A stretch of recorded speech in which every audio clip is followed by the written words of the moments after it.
우리 신 교수님께서 26년 동안에 고쿠시 시간대 대학생들을 현재까지 한 5천 명을 한국에 들어와 연수를 시키고, 사실 이것은 한일 역사도 그렇고 전 세계적으로 봐도 전무후무한 역사라고 나는 생각이 듭니다. 그렇게 한 배경을 간단하게 좀 설명을 해주세요. 네. 우선 제가 1999년에 고쿠시칸 대학의 시간 강사로 처음에 첫 발을 내디뎠습니다. 당시에 일본 NHK라든지 지금 현재도 마찬가지입니다만 한국어라고 이야기하지 않고 안녕하십니까 한글입니다. 지금 현재 일본 NHK가. 그리고 일본의 명문 외국어 대학인 국립 동경 외국어 대학이나 우리나라에서도 많이 알려져 있는 게이오 대학, 또 오사카 외국어 대학, 이런 대학들이 다 이제 조선어라고 그러고 있습니다. 근데 일본의 이중성이라고 난 봐요. 근데 제가 99년은 정말 그 새로운 밀리니엄이라고 해서 새로운 세기가 바뀌는 아주 소중한 해에 시간 강사로 가고 2002년부터 정식 부교수로 발령을 받습니다. 그래서 2002년에 그런 기념적인 해에 내가 교수로, 부교수로 전임을 받고 가서 이제 하는 일이 한일의 젊은이들이 이렇게 상생하고 힘을 합하면 기존의 질서에서 역사, 영토, 야스쿠니, 위안부, 징용 이런 무거운 짐들을 바꿀 수 있다라는 내 생활인으로서 현지의 연구자로서 눈높이가 바뀌기 시작했습니다. 그게 이제 기회가 됐고, 그런다면 구태연한 일본이 자기들이 우월의식을 가졌던 기성세대보다는 앞으로 커나가야 할 미래 세대들은 축구 경기나 야구 경기는 승부에서 이기고 집니다. 그러나 민족의 분쟁이나 전쟁이 되면 큰 상처가 남습니다. 그러니까 축구 경기를 볼 때 두 나라가 이렇게 같이 빌드업이 됐어요. 이건 그렇다면 이 젊은이들에게 나이스하게 한국의 문화나 한국의 언어를 보급하는데 내가 앞장서 봐야 되겠다. 그리고 나서 이제 고려대, 한양대, 안동대, 동의대, 전남대 순으로 협정을 맺습니다. 이제 그게 기회가 되고, 제가 이제 처음에 국사관 대학은 고쿠시칸 대학을 말하는 건데, 부임했을 때 대학에서는 표현 한글어라고 이렇게 이름이 엉터리 이름을 붙여놨어요. 그걸 가지고 너보다 전임이 돼서 이렇게 한국 문화를, 한국 정치를 가르쳐라고 그래요. 내가 그때 대학 집행부하고 많은 논리를 개발해서 제안합니다. 당시에도 그렇고 지금 현재 2026년 현재도 마찬가지지만 한국과 일본이 국교를 정상적으로 한반도에 맺고 있는 나라는 대한민국이다. 그러면 지금 현재 미래 한반도에 사는 사람들이 통일이 되어서 그때 조선어로 할지 한국어로 할지 코리아로 할지 그때의 문제이고 그 사람들한테 맡겨둬야 되는 거고, 지금 현재 일본이 국교 정상을 맺고 있는 나라가 대한민국이라면 한국어로 표현하는 게 맞다 하고 대학 측과 협의를 끊임없이 해서 제가 한국어라는 이름으로 고쿠시칸 대학이 보수적인 대학입니다. 그 보수 대학을 이름을 개명하는데도 앞장섰습니다. 그래서 지금 한국어 수업으로 받고 한국 연수로 오게 되는 겁니다. 그래서 이제 그게 내가 전임과 역사적 배경이라고 이야기할 수 있고요. 또 하나는, 자, 그러면 26년 동안 왜 할 수 있었느냐 하는 게 아까 질문이셨는데요.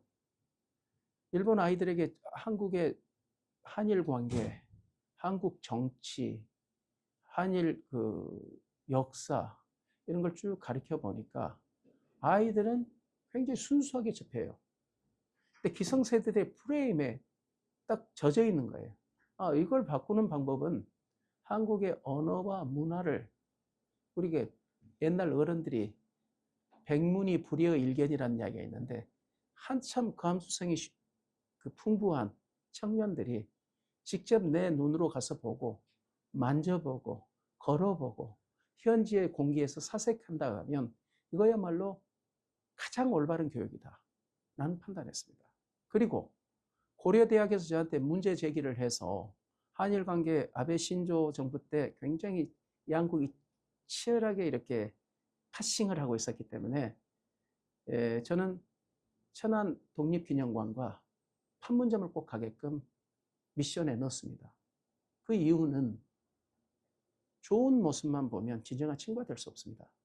아프고 슬픈 기억도 해야 진정한 친구가 될 수 있다고 나는 지금 현재 일본에서 43년 살고 있지만 그건 지금도 변함없는 제 생활 신조이고 자세입니다.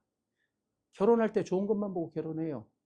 좀 한 3년 살아보면 실증도 날 수도 있어요. 그때 순수한 마음이 없으면 망가집니다. 그래서 저는 그 부분에 대해서 언어와 문화, 아이들이 직접 체험하고 멋진 부분도 또 때로는 선조들이 남겨놓은 나쁜 유산도 직접 체험하게 함으로써 한국을 입체적으로 보게끔 합니다. 그리고 보고 온 아이들을 내가 수업회를 통해서 이론을 전개해 줍니다. 그러면 이 학생들이 들어올 때 비용은 어떤 식으로 하는 겁니까? 누가 뭐 보조를 해주나요? 아닙니다. 철저한 자비입니다. 학원 올 때 그럼 대략 얼마 돈이 들어가나요? 서울에 있는 고려대학이나 상명대학이나 한양대학에 파견하면 과거에 처음에는 처음 만들 때는 방학 기간에 학생들이 빠져나간 여름방학 때는 고려대나 한대 기숙사를 썼습니다. 그럼 좀 저렴해집니다.